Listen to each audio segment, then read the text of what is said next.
Today I'm going to teach you how to play decimal top it. You will need to find your decimal top it mat. You will need your deck of cards, and what you will do is you will take out anything that is greater than 9. So take out your jacks, queens, and kings. Your aces will act as a 1. And you will need to find someone at home to play with. We are going to be comparing decimals to the hundredths place. So once you have all the tens, queens, kings out of there, those can be set aside, and you will put your deck of cards here. And when you play with someone, one person will be the top row and one person will be the bottom row. You have the tenths place and the hundredths place. The first person will pick up a card and decide you want to make the largest decimal. Do you want to put in the tenths or the hundredths? So person number 1 decides to put that in the hundredths place. Person number 2 goes 8. That person decides to go ahead and put in the tenths place.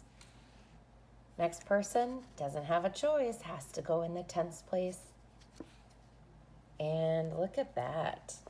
Now, in order for person number 2 to win all 4 cards, he or she must read the decimal as a number sentence. So this is an important part of this game.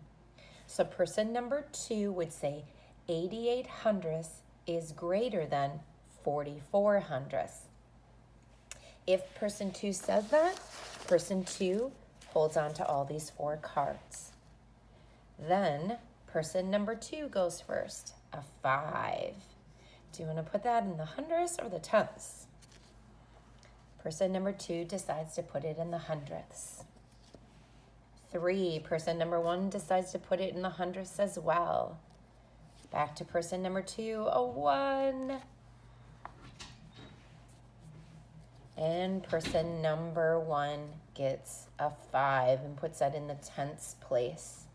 So in order for person number 1 to get all 4 cards, he or she must read 53 hundredths is greater than 15 hundredths.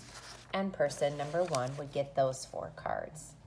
Game continues until all of the cards have been used.